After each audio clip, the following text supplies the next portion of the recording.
Dalam nama Bapa, Putra, dan Roh Kudus. Amin. Allah yang Maha Kuasa, Engkau telah memberi kami sabda-Mu sebagai lampu penuntun langkah kami dan obor penyuluh jalan kami. Lewat Roh-Mu yang kudus, berikanlah kami telinga yang rela mendengarkan dan hati yang ingin tahu kehendak-Mu, supaya kami dapat menikmati sukacita dalam firman-Mu. Demi Kristus, sabda-Mu yang hidup dan berkuasa, bersama Dikau dan Roh Kudus, kini dan sepanjang segala masa. Amin.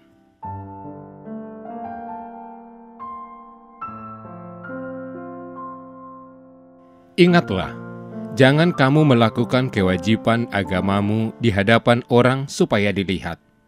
Karena jika demikian, kamu tidak beroleh upah dari Bapamu yang di sorga. Jadi, apabila engkau memberi sedekah, janganlah engkau mencanangkan hal itu seperti yang dilakukan orang munafik di rumah-rumah ibadat dan di lorong-lorong supaya dipuji orang. Aku berkata kepadamu, hendaklah sedekahmu itu diberikan dengan tersembunyi. Maka Bapamu yang melihat yang tersembunyi akan membalasnya kepadamu. Dan apabila kamu berdoa, janganlah berdoa seperti orang munafik. Mereka suka mengucapkan doanya dengan berdiri di rumah-rumah ibadat dan pada tikungan-tikungan jalan raya, supaya mereka dilihat orang. Aku berkata kepadamu, mereka sudah mendapat upahnya. Tetapi jika engkau berdoa, masuklah ke dalam kamarmu, tutuplah pintu dan berdoalah kepada Bapamu yang ada di tempat tersembunyi. Maka Bapamu yang melihat yang tersembunyi akan membalasnya kepadamu. Dan apabila kamu berpuasa, janganlah muram mukamu seperti orang munafik. Mereka mengubah air mukanya supaya orang melihat bahwa mereka sedang berpuasa. Aku berkata kepadamu, mereka sudah mendapat upahnya. Tetapi apabila engkau berpuasa, minyakilah kepalamu dan cucilah mukamu, supaya jangan dilihat orang bahwa engkau sedang berpuasa, melainkan hanya oleh Bapamu yang ada di tempat tersembunyi. Maka Bapamu yang melihat yang tersembunyi akan membalasnya kepadamu. Demikianlah sabda Tuhan. Saudara-saudari terkasih di dalam nama Tuhan kita Yesus Kristus, Yesus tidak suka dengan cara hidup orang Israel yang suka memamerkan perbuatan baik yang mereka lakukan. Tentu kita tahu jika kita memberikan yang baik kepada manusia, maka kita akan mendapatkan ketenaran dan pujian. Kita pun akan dikenal dan dikenang oleh orang lain sebagai orang baik, orang yang suka membantu dan penuh perhatian. Tapi bagi Yesus, jika kita terkenal dan mendapat pujian dari manusia, maka kita tidak dikenal dan tidak mendapat pujian dari Allah. Sebaliknya, bila kita melakukan segala sesuatu yang baik dengan sembunyi-sembunyi, maka di satu sisi, perbuatan yang kita lakukan akan diketahui dan dipuji Allah. Tetapi di sisi lain, perbuatan baik yang kita lakukan tidak diketahui oleh manusia, akibatnya kita tidak dikenal oleh manusia. Dan ini adalah sebuah pilihan. Kita ingin dan mau menyenangkan diri kita sendiri dan orang lain, ataukah kita ingin menyenangkan hati Allah? Kita mau mendapatkan pujian dari manusia atau pujian dari Allah? Saudara-saudari terkasih, perbuatan baik yang kita lakukan belum tentu mendapat upah dari Bapa kita di surga. Menurut Yesus, berdoa, berpuasa, dan memberi sedekah akan menjadi sesuatu yang baik jika kita disertai dengan niat yang baik, dan akan menjadi suatu yang jahat jika disertai dengan niat yang tidak baik. Jadi, yang dinilai oleh Allah adalah niat kita saat melakukan sesuatu.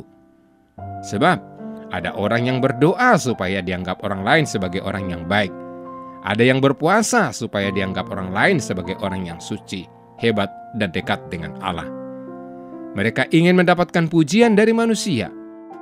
Selain itu, ada yang memberi bantuan dengan harapan agar orang lain itu menjadi terkenal dan kelak dipilih menjadi pemimpin, menjadi calon anggota dewan. Dan saat ini kita menyaksikan banyak orang memberikan bantuan dengan tujuan memperoleh kekuasaan. Saudara-saudari yang dikasihi Tuhan, Yesus datang ke dunia bukan untuk menjadi orang terkenal atau untuk merebut kekuasaan. Yesus datang ke dunia untuk menyelamatkan manusia.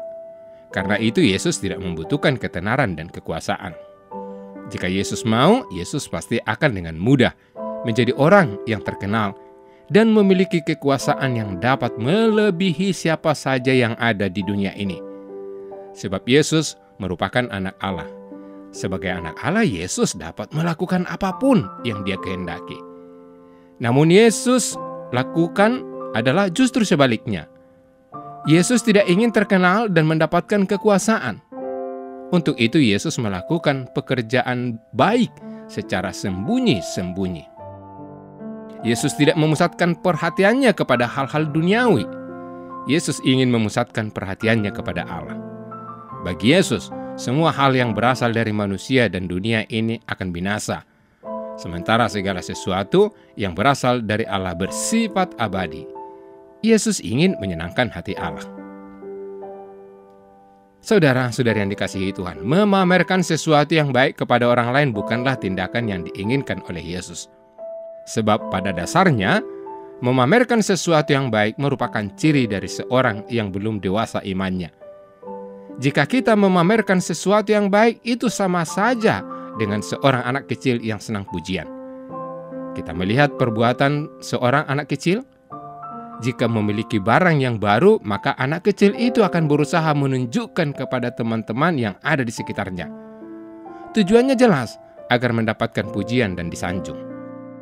Setelah dipuji dan disanjung, anak kecil itu akan merasa bahagia dan senang. Sebaliknya, jika perbuatan anak kecil tersebut tidak dipuji oleh temannya, maka anak kecil itu akan marah dan ngambek. Saudara, sebagai orang Katolik, kita terkadang bertindak seperti anak kecil yang ingin dipuji dan disanjung. Kita tidak mau melakukan suatu perbuatan baik tanpa diketahui oleh orang lain. Dengan sadar atau tidak, kita terkadang lebih mementingkan manusia daripada Allah. Tuhan memberkati. Ya Bapa, kami datang ke hadapan-Mu memohon berkat dan perlindungan. Bimbing kami selalu agar segala perbuatan kami lahir dari niat yang tulus demi kemuliaan nama-Mu, bukan mengejar pujian duniawi. Doa ini kami sampaikan dengan pengantaran Putra-Mu Yesus Kristus, penyelamat kami. Amin. Allah Tritunggal Maha Kudus, Bapa, Putra, dan Roh Kudus. Engkaulah Allah Esa yang Maha Kuasa dan Maha Rahim. Kami puji dan muliakan Dikau. Di tahun komunitas basis ini, dengan sepenuh hati, kami mengagungkan Dikau, karena Engkaulah sumber, dasar, dan model sempurna kesatuan kami dengan Dikau, sesama dan alam ciptaan. Kami mohon, anugerahilah kami Roh Kudus-Mu, agar kami mampu membangun persaudaraan dan persekutuan sejati di dalam keluarga, komunitas-komunitas, dan seluruh gereja. Dengannya kami menjadi tanda kesatuan dan kehadiran-Mu di dunia ini. Bunda Maria, Bunda yang berbelas kasih, doakanlah kami anak-anak-Mu, agar hidup rukun dan bersatu seperti keluarga kudus di Nazaret, dengan pengantaraan Kristus Tuhan kami. Amin. Dalam nama Bapa dan Putra dan Roh Kudus. Amin.